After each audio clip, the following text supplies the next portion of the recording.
Olá, companheiras, olá, companheiros, saudações petistas. Essa é mais uma edição do podcast Em Tempos de Guerra, a Esperança é Vermelha. Hoje é segunda-feira, dia 16 de maio. Eu sou o Patrick e toco a conversa junto com vocês.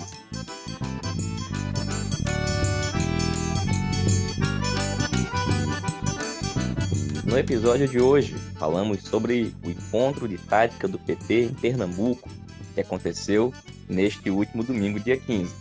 Ouvimos a companheira Clarice Ávila falar sobre o congresso do MNU, o Movimento Negro Unificado. E escutamos ainda o companheiro João Paulo Furtado, presidente do PT em Minas Gerais, que fala do cenário eleitoral estadual e as polêmicas envolvendo a candidatura de Romeu Zema e a posição do PT.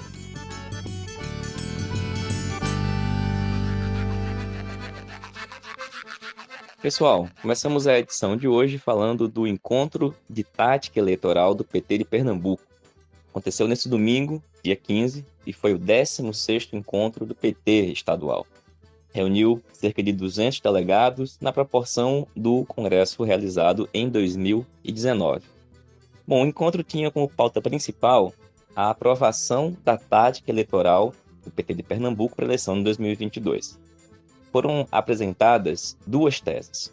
Uma que defendia que o PT não apresentasse candidatura própria, mas sim que apoiasse a candidatura da Frente Popular, encabeçada pelo PSB, que governa o Estado há 16 anos. E uma outra tese foi a que o PT apresentasse e construísse uma candidatura própria. Bom, apresentou e defendeu a tese de aliança com a Frente Popular as tendências CNB, Resistência Socialista, Democracia Socialista, Coletivo PT Militante, Esquerda Popular Socialista, entre outras. Um destaque de que a EPS apresentou uma tese em separado, mas ao fazer a defesa da tese em separado, anunciou que defendia aquela que tinha sido a primeira tese apresentada, e também votou na tese inicialmente defendida em prol da aliança. A segunda tese foi apresentada pelo Diálogo e Ação Petista e pela tendência Avante. Também recebeu os votos da articulação de esquerda. Bom, essa segunda tese defendia que o PT apresentasse candidatura própria. A tese vitoriosa, com cerca de 90% da votação do plenário, foi a tese que defende a aliança com o PSB. Feita a votação desta tese, o encontro passou a discutir como seria a indicação do PT para a chapa majoritária. Houve uma polêmica no plenário com relação a fazer uma votação conjunta ou separada em relação ao nome apoiado pelo PT para o Senado e o nome indicado pelo PSB para o governo do Estado. Nós, da articulação de esquerda, defendemos que houvesse uma votação em separado. Nós votássemos o nome indicado pelo PT e depois se votasse o nome indicado pelo PSB para o governo do Estado. No entanto, o plenário decidiu que a votação era conjunta e, neste caso, que se votasse a chapa completa. E repetiu-se a votação das teses, onde aquelas tendências que tinham defendido a aliança votaram no nome de Danilo Cabral, candidato indicado pelo PSB ao governo do Estado, e o nome da companheira Tereza Leitão, atual deputada estadual, como nome do PT indicado para o Senado Federal. As demais tendências se abstiveram da votação. Afinal de contas, nossa posição é de que a companheira Tereza Leitão pode sim representar o PT na chapa majoritária. Mas, como nós defendemos que o PT tivesse candidatura própria e não compusesse a chapa da Frente Popular, nos abstivemos porque não era essa a posição que, na nossa opinião, deveria ser adotada pelo conjunto do partido. O encontro de tática ainda aprovou a nominata inicial com os pré-candidatos a deputados federais e também estaduais, remetendo para a Comissão Executiva Estadual a complementação dessa nominata. E bom, gente, uma avaliação preliminar aqui do encontro é que algo que nós já víamos diagnosticando de algum tempo se concretizou. Existe hoje em Pernambuco um movimento em que a maioria da direção está indo em um sentido, mas a base do partido está indo em outro. E isso se agudiza e piora no momento em que a maioria da direção, que já tinha cerca de 70% das instâncias do partido aqui no Estado, agora foram reforçadas e ampliaram essa maioria, de tal forma que aquelas e aqueles que defendem que o PT tenha mais autonomia, organize e constitua um polo de resistência democrático pela esquerda aqui no Estado, vão ter um grande desafio pela frente. O desafio que é fazer a campanha de resistência contra o bolsonarismo, contra a direita, a extrema-direita, fazer a defesa da candidatura de Lula, mas neste momento, agora, com o PT aliado à Frente Popular, compondo a sua chapa majoritária, inclusive agora oficialmente no governo do Estado. Um governo que, ao longo dos últimos anos, ficou muito aquém e se comportou, na verdade, como um inimigo dos trabalhadores e das trabalhadoras. Um governo que privatizou a saúde, e neste momento caminha para privatizar o metrô e que, bom, como a gente sabe, é conduzido pelo PSB e foi um artífice, um cúmplice do golpe de 2016. Evidentemente que, nesse momento, o PSB compõe o arco de alianças nacional do PT e pode se tornar uma força importante na eleição de Lula para presidente. No entanto, a presença do PT na chapa aqui em Pernambuco nunca foi e não é um condicionante para que isso acontecesse. Era possível que o PT construísse um caminho de autonomia, pelo menos no primeiro turno. No entanto, a decisão está tomada e agora aqui em Pernambuco a posição é de fazer uma forte campanha para eleger Lula presidente, eleger a companheira Tereza como senadora e enfrentar a direita para derrotar Bolsonaro e o bolsonarismo aqui em Pernambuco. E dito isso, a gente vai escutar agora um informe do companheiro João Paulo Furtado, que é militante do PT lá em Minas Gerais. Fala para a gente do cenário eleitoral em Minas e, bom, recentemente o presidente Lula visitou o estado e tem diversas questões em relação à tática adotada pelo PT em Minas Gerais. Existem movimentações em curso e é sobre ela que a gente escuta o companheiro João Paulo.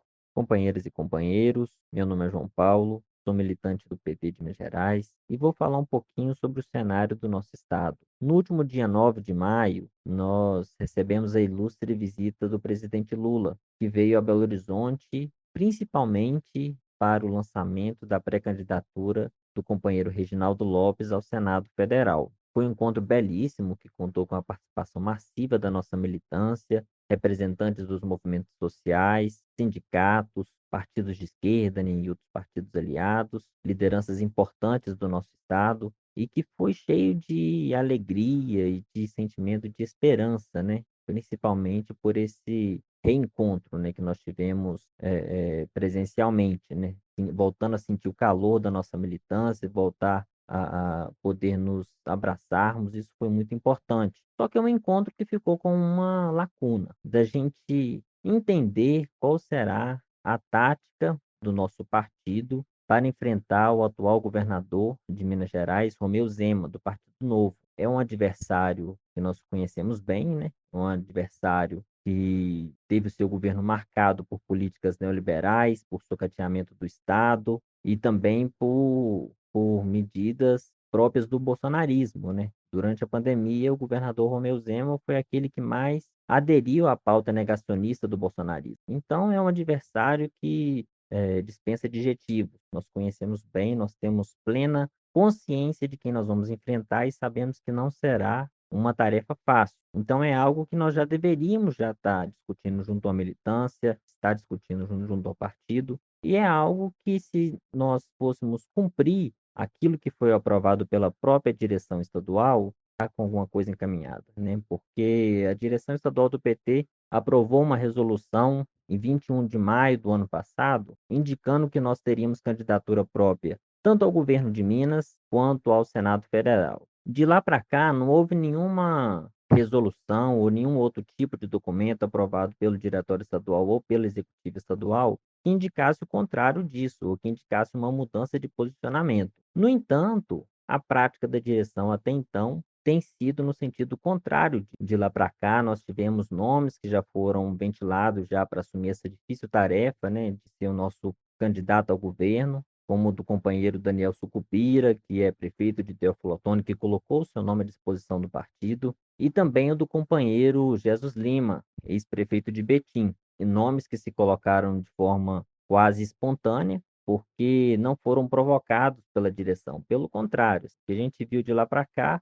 foi uma tentativa de silenciar esses nomes, inclusive o companheiro Daniel Sucupira retirou a sua pré-candidatura, só que hoje a gente ainda tem a pré-candidatura colocada do companheiro Jesus Lima, e que nesse evento com o companheiro Lula não foi nem citado. Então, assim, a pergunta que fica, né, qual é a tática que nós iremos adotar para enfrentar o governador Romeu Zema nas eleições desse ano? É sabido que maior parte da direção do PT insiste numa aliança com Alexandre Calil, que é candidato pelo PSD. Só que Alexandre Calil, além de, do ponto de vista ideológico, assim, ser completamente avesso ao nosso programa, Alexandre Calil foi prefeito de Belo Horizonte e nas 2 gestões em que foi prefeito, o PT foi oposição, justamente por essa incompatibilidade ideológica. E, além de tudo, assim, é alguém que não faz a menor questão de nos ter na chapa, né. Calil, ele já indicou tanto um nome para ser seu vice, seu candidato a vice,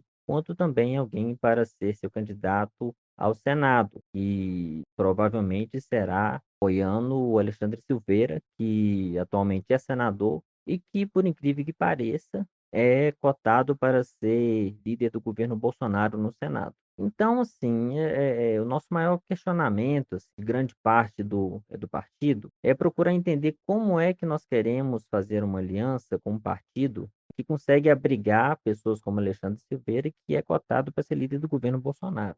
E ainda mais preocupante do que isso, é uma notícia que foi veiculada pela imprensa local na semana passada, de que alguns companheiros do PT estão cogitando apoiar a candidatura de Alexandre Silveira, o que implicaria na retirada da pré-candidatura de Reginaldo Lopes. Isso tudo para garantir o apoio a Calil, o que é algo absurdo, né? Porque o PT tem a maior bancada de deputados na Assembleia Legislativa de Minas, tem a maior bancada federal de deputados em Minas e é um partido forte, né? Reconhecidamente forte aqui no estado e se submeter a essa situação, né. É uma tática que, do ponto de vista ideológico, é uma aberração e também do ponto de vista pragmático, né, digamos assim, também não se viabiliza, né, não encontra justificativa para ser apoiada. E mesmo assim, assim, infelizmente, a tática que tem sido insistida,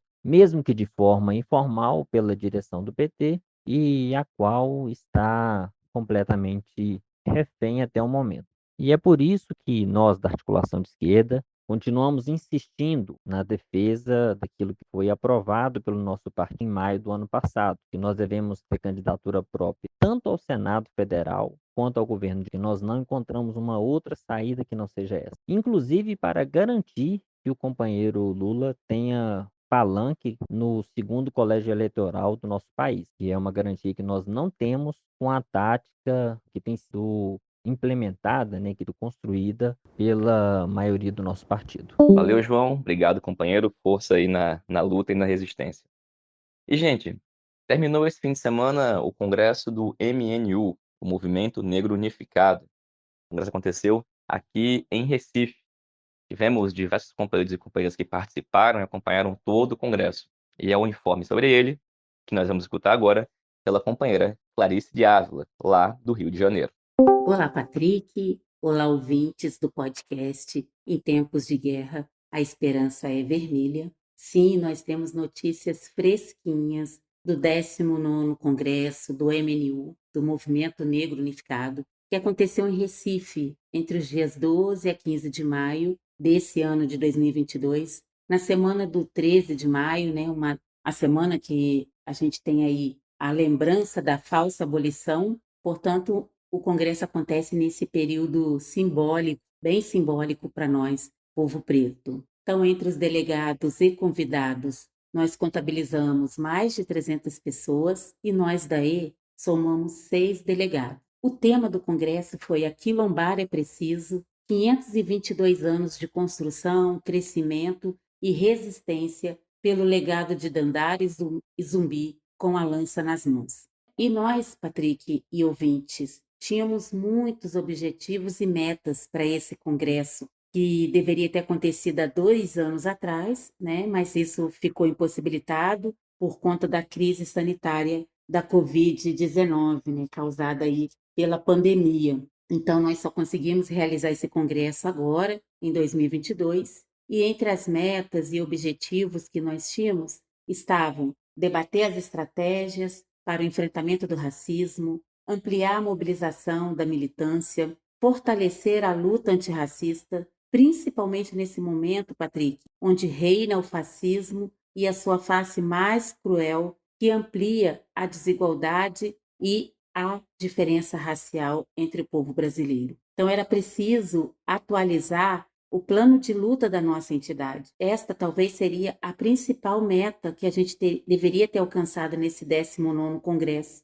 porque nós precisamos refazer este plano para a gente avançar na nossa luta antirracista. Mas nós não conseguimos dar conta de todos esses objetivos. O 19º Congresso homenageou nossa companheira aguerrida Luísa Bairros, que partiu nos deixando no ano de 2016. E Luísa Bairros, para refrescar a memória dos nossos ouvintes, foi a primeira coordenadora nacional do Movimento Negro Unificado, uma das mais importantes militantes e uma mulher pensadora da luta antirracista. E por ela, nossos jovens pretos assassinados, Marielle Franco e todo o povo negro deste Brasil desigual e racista também foi homenageado nesse 19º Congresso. E Luísa sempre dizia uma frase, Patrick, que eu quero trazer aqui. Ela dizia que nós somos herdeiros de uma luta histórica e que esta luta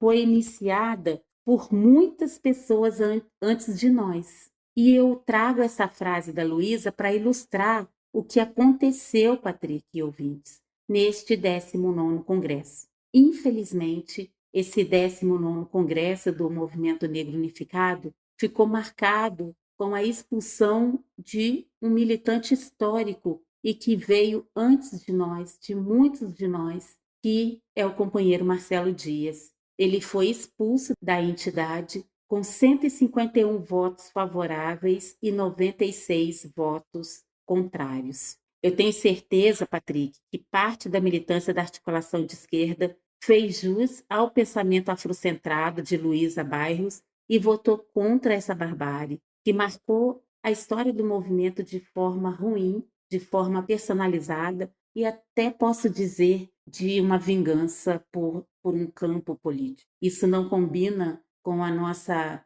africanidade, com o nosso movimento de acolhimento e com a nossa solidariedade de povo preto. Também elegemos a nova coordenação nacional do Movimento Negro Unificado para uma gestão de 2 anos. Ieda Leal, que já é a coordenadora, foi reconduzida e a sua chapa, denominada Chapa 2, recebeu 47% dos votos dos congressistas. E Marta Almeida, uma petista de Pernambuco, ficou em segundo lugar, com uma votação muito próxima da Ieda, com 42% dos votos. E aí fica assim composta a coordenação e também 11% dos votos da chapa da companheira Leninha, que foi denominada Chapa 1. Então, nós tivemos 3 chapas para disputar a coordenação nacional, ficando aí a chapa da Ieda em primeiro lugar, com 47% dos votos, a chapa da Marta Almeida em segundo lugar, com 42% dos votos,